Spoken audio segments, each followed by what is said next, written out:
Glycolysis अगर हम देखें ना तो उसके स्टार्टिंग वाले 5 रिएक्शंस जो है ना उनमें एनर्जी इन्वेस्टमेंट होती है, मतलब एटीपी जो है वो यूज़ होता है, और उसके बाद वाले जो फेजेस हैं उनमें एनर्जी जनरेट होती है, एटीपी बनता है। ठीक है, ग्लाइकोलिसिस में होता क्या है, सबसे पहले ग्लूकोज होती है हमारे पास यहाँ पे जो कि कन्वर्ट हो जाती है इनटू ग्लूकोज 6 फॉस्फेट, और एंजाइम होता है यहाँ पे हमारे पास हेक्सोकाइनेज या ग्लूकोकाइनेज, और इस वाले रिएक्शन में एक एटीपी यूज़ होता है जिससे एटीपी बनता है। ठीक है, उसके बाद ग्लूकोज 6 फॉस्फेट बन जाती है। ग्लूकोज 6 फॉस्फेट से हमारे पास बनता है फ्रुक्टोज 6 फॉस्फेट, और यहाँ पे एंजाइम एक्ट करता है फॉस्फोग्लूकोज आइसोमेरेज। ठीक है, और ये रिवर्सिबल रिएक्शन है, और ये आइसोमराइजेशन भी से कहते हैं, आइसोमराइजेशन रिएक्शन। बस ये इसमें ये होगा कि ग्लूकोज से फ्रुक्टोज बन गया। ठीक है, ग्लूकोज 6 फॉस्फेट से फ्रुक्टोज 6 फॉस्फेट बन गया in the presence of phosphoglucose isomerase. अब फ्रुक्टोज 6 फॉस्फेट जो है उससे बनेगा फ्रुक्टोज 1,6 बिस फॉस्फेट, और इसमें एंजाइम होगा फॉस्फोफ्रुक्टोकाइनेज 1, और एक एटीपी यूज़ होगा। जब भी काइनेज आएगा ना तो एटीपी ज़रूर यूज़ होगा। फ्रुक्टोज 6 फॉस्फेट से क्या बना है, fructose 1,6 bis phosphate in the presence of phosphofructokinase 1, और ये हमारा रेट लिमिटिंग स्टेप भी है। ठीक है, अब फ्रुक्टोज 1,6 बिस फॉस्फेट से हमारे पास दो चीज़ें बन जाएंगी, ग्लिसरेल्डिहाइड 3 फॉस्फेट और डाईहाइड्रोक्सी एसीटोन फॉस्फेट, और ये होगा इन the presence of enzyme aldolase. अब फ्रुक्टोज 1,6 बिस फॉस्फेट से ग्लिसरेल्डिहाइड 3 फॉस्फेट और डाईहाइड्रोक्सी एसीटोन फॉस्फेट जो बना है, इनमें ग्लिसरेल्डिहाइड 3 फॉस्फेट और डाईहाइड्रोक्सी एसीटोन फॉस्फेट जो है, ग्लिसरेल्डिहाइड 3 फॉस्फेट और डाईहाइड्रोक्सी एसीटोन फॉस्फेट जो है दोनों आपस में इंटरकन्वर्टिबल होते हैं by the use of enzyme isomerase या ट्राइयोज फॉस्फेट आइसोमेरेज। उसके बाद आगे हम देखते हैं, अब हम आगे ग्लिसरेल्डिहाइड 3 फॉस्फेट को यूज़ करेंगे। ठीक है ना, अब ये दो यहाँ पे पूरा रिएक्शन जो आगे चलेगा दो मॉलिक्यूल्स ऑफ ग्लिसरेल्डिहाइड 3 फॉस्फेट से चल रहा है। ठीक है, इसलिए जो भी एनएडी वगैरह जो भी प्रोड्यूस होंगे वो हम दो ही प्रोड्यूस करवाएंगे, एंड पे जब हम एनर्जी यील्ड वगैरह कैलकुलेट करेंगे। ठीक है, अब ग्लिसरेल्डिहाइड 3 फॉस्फेट से बना है 1,3 बिस phosphoglycerate with the help of enzyme dehydrogenase.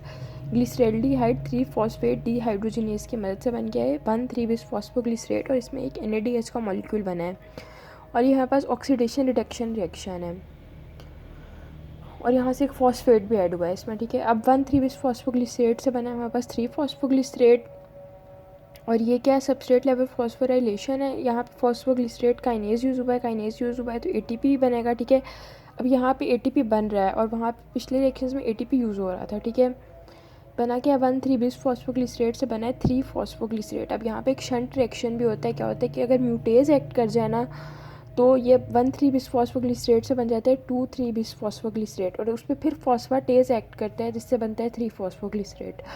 अब 3 फॉस्फोग्लिसरेट बन गया। ठीक है, अब 3 फॉस्फोग्लिसरेट से आगे बनेगा 2 phosphoglycerate with the help of म्यूटेज, phosphoglycerate म्यूटेज। Okay, फिर 2 फॉस्फोग्लिसरेट से ये H2 बाहर निकल जाएगा और बन जाएगा phosphoenol pyruvate in the presence of enolase, और उसके बाद फॉस्फोइनोल पायरोवेट से हमारे पास बन जाएगा pyruvate in the presence of pyruvate kinase. ठीक है, जब फॉस्फोइनोल पायरोवेट से पायरोवेट बनेगा, अब हमारे पास हम देखते हैं कि किन रिएक्शंस में सबस्ट्रेट लेवल फॉस्फोराइलेशन हो रही है। ये ध्यान से सुनने कि कौन से दो रिएक्शन है जिनमें सबस्ट्रेट लेवल फॉस्फोराइलेशन हो रही है इन ग्लाइकोलिसिस, ये क्यों भी है इंपॉर्टेंट।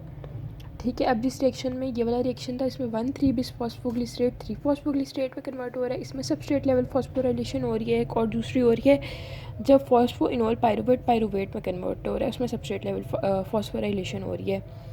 दूसरा इंपॉर्टेंट यूक्यू है कि रेगुलेटरी स्टेप कौन कौन से हैं। फर्स्ट रेगुलेटरी स्टेप ये है जब फॉस्फोइनोल एक ये है जब फॉस्फोइनोल पायरुवेट पायरुवेट में जा रहा है।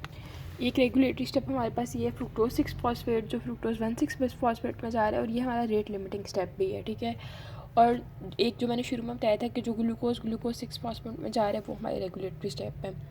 तो कौन कौन से रेगुलेटरी स्टेप हो गए, ग्लूकोज 6 फॉस्फेट में जब जा रहा है, जब फ्रुक्टोज 1,6 बिस फॉस्फेट में जा रहा है, जब फॉस्फोइनोल पायरुवेट पायरुवेट में जा रहा है। ठीक है, और ये जो रेगुलेटरी स्टेप्स है ना ये वाला इरिवर्सिबल स्टेप है जब फॉस्फोइनोल, मतलब जो रेगुलेटरी स्टेप्स है ना वही हमारे इरिवर्सिबल स्टेप है, बाकी सारे स्टेप्स रिवर्सिबल होते हैं। ठीक है, अब हम अगर इसकी एनर्जी यील्ड की बात करें ना तो ये हमारे पास एक एटीपी ये बना था। ठीक है, ये मैंने बताया था कि दो मॉलिक्यूल्स यहाँ पे चल रहे हैं तो यहाँ पे 2 एटीपी बन गए। ठीक है, ये 2 एटीपी बन गया। ठीक है, और अब एक एनएडीएच का मॉलिक्यूल बना था ये हमारे पास। ठीक है, यहाँ पे एक एनएडीएच का बना था तो एक एनएडीएच था, तो एक 2 एटीपी प्लस एक एनएडीएच। ठीक है, अब 2 ATP माइनस भी करने हैं क्योंकि 2 ATP पहले हमने यूटिलाइज़ भी कर लिए थे, ठीक है। जब दो पहले वाले रेगुलेटरी स्टेप हुए थे, जब ग्लूकोज से यह बना था तब 1 ATP यूज़ हुआ था और 1 ATP यहाँ पे यूज़ होगा जब फ्रुक्टोज 1,6-बिस्फॉस्फेट बनेगा, ठीक है।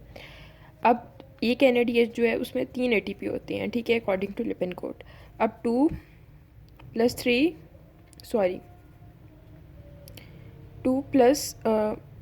ये 2 NADH बने थे ना, ये 2 मॉलिक्यूल से, तो यहाँ पे 2 NADH बने हैं, तो 2 ATP बने हैं, 2 NADH बने हैं, तो ये 2 को मल्टीप्लाई कर देंगे 3 से क्योंकि NADH 1 NADH में 3 ATP होते हैं, ठीक है। और इसमें से 2 को माइनस कर देंगे तो हमारे पास टोटल 6 ATP आ जाएंगे, ठीक है। लेकिन ये सिर्फ होता है हमारे पास एरोबिक ग्लाइकोलिसिस में। जो एनारोबिक ग्लाइकोलिसिस होती है ना, उसमें हमारे पास सिर्फ 2 ATP ही बनते हैं, उसमें NADH नहीं बनता। तो ये हमारा ग्लाइकोलिसिस कंप्लीट हो गया है। अब इसकी रेगुलेशन मैं फिर बताऊँगी।